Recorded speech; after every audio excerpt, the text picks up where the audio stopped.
Welcome to the latest addition to the Compliance Podcast Network, the podcast 10 for 10, which brings you the week's top 10 compliance stories curated together in one podcast each week. Tom Fox, the voice of compliance, brings you the compliance professional stories you need to be aware of at the end of your busy week.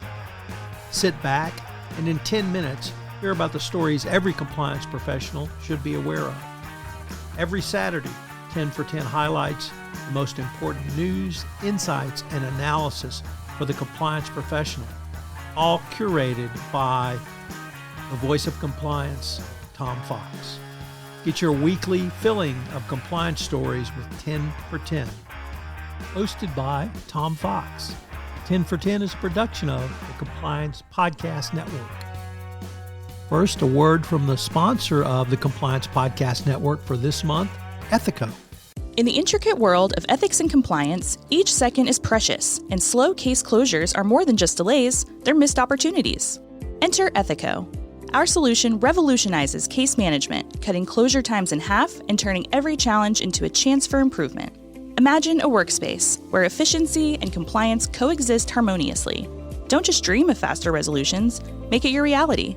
Visit ethico.com/CPN today to book a demo and dive into our exclusive white paper by Tom Fox, the ROI of Compliance, and to try our free ROI calculator. Empower your team with the tools they deserve.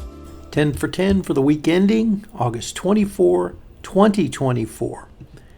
Our first story is about whistleblowers and the Office of Inspector General. In a report from The Hill, it at least asks the question, is the Office of Inspector General broken? And it cites to multiple whistleblowers who brought information forward and were either retaliated against, ignored, or other troubling conduct. Certainly the OIG is supposed to be there to oversee the various departments and within the federal government, and The Hill in this article believes that it's become a total failure. We had a couple of significant political types with stories around corruption this week. The first is disgraced Senator and convicted Senator Robert Menendez has resigned from the Senate, capping a 5-decade career in Democratic politics. It took him to the Senate Foreign Relations Committee chair. Unfortunately, he was convicted of federal bribery charges relating to that position, and this is the bars of gold case where he tried to claim, well, it was really my wife who wanted money, who took the bars of gold and hid over $480,000 of cash in his house. Next up, in no surprise to anyone who has seen the movie Casablanca, Vladimir Putin is shocked to discover there's corruption in Russia. As reported in Newsweek, of all places, he is suddenly worried about corruption at the highest level and has purged his top military and defense commanders as a part of an ongoing surge in bribery and corruption cases. Yes, Russia is now concerned about bribery and corruption. Why, you may ask? Well, because they're losing the war. Guess what? Bribery and corruption affects all levels of all government all the time. Next up, in an interesting article from the Financial Times, the Securities and Exchange Commission is accused of censorship over a politically sensitive audit paper. The SEC allowed Ali Zimmerman and 3 other researchers on a 1-year fellowship to study the SEC and more specifically the PCAOB, the Public Company Accounting Oversight Board, and the paper they come up with highlights criticisms of the PCAOB. The paper found that the regulator's inspection regime favored large firms such as the Big Four and smaller audit firms who did not have the same infrastructure to respond to inspectors were found to have flaws. I wonder how that happened. At any rate, the SEC doesn't want this paper out there because the optics are bad, and they have prohibited it from being released to a wider audience. Next up, I promised a second story about politics and corruption and George Santos. Yes, the infamous, famous, or other George Santos has pled guilty to multiple charges of fraud and corruption. This week, he had been facing 23 charges that included embezzling campaign funds, fraudulently obtaining unemployment benefits, filing false federal disclosure forms, and the enigmatic Santos pled guilty to multiple charges this week. So it may be, and I only say may, because he's reinvented himself multiple times, Santos is finally out of national politics. But it's George Santos, so who knows? Next up, how does workplace culture go up and down the chain? Well, in a very interesting article from the New York Times, in the work friend section, a question was posed about a competitive streak of a co-employee run amok to the point where someone asked, what should I do about a friend who deliberately undermined one of her colleagues and bragged to her about it? What I'd like you to consider is, what does that mean from the culture perspective? Well, how toxic is the culture at this place of work? And it really speaks to how devastating office politics can be. Next up, from the Wall Street Journal, TD Bank, the Canadian bank, has set aside $2.6 billion to pay for AML penalties. The bank had massive AML failures, apparently did nothing about it for years, and turned a blind eye to it. When you have $1 billion in fines, well, that tells you something really bad happened.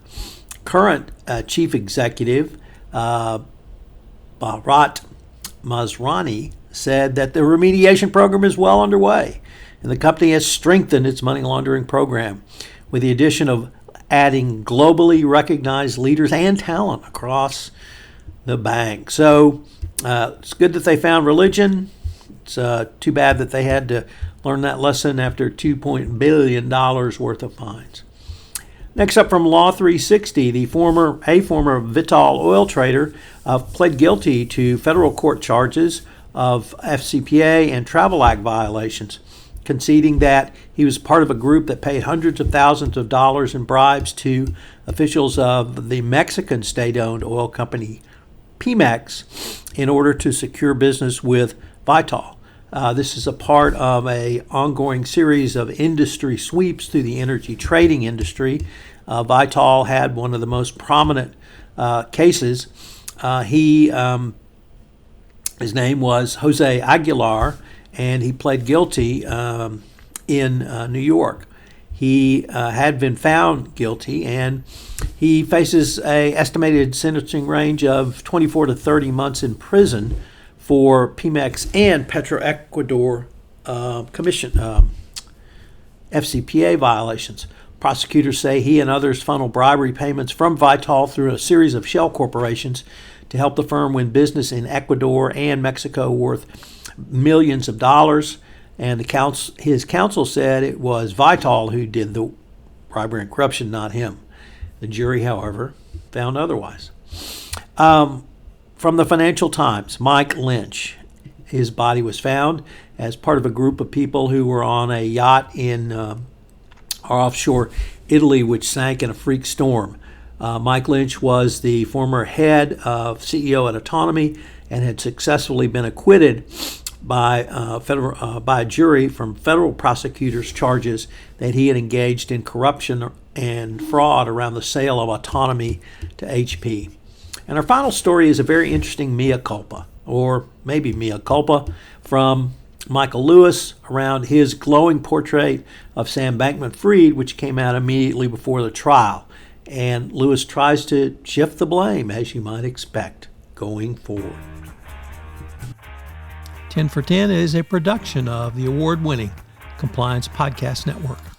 Have you ever wondered how to show the ROI of your compliance program? Have you struggled with the budgeting process, getting the funds you want for your compliance program? Well, I've partnered with Ethico to put together a white paper on the ROI of compliance, which shows you not only how to demonstrate ROI, but also how to speak finance when you're sitting across from the CFO with your budget proposals.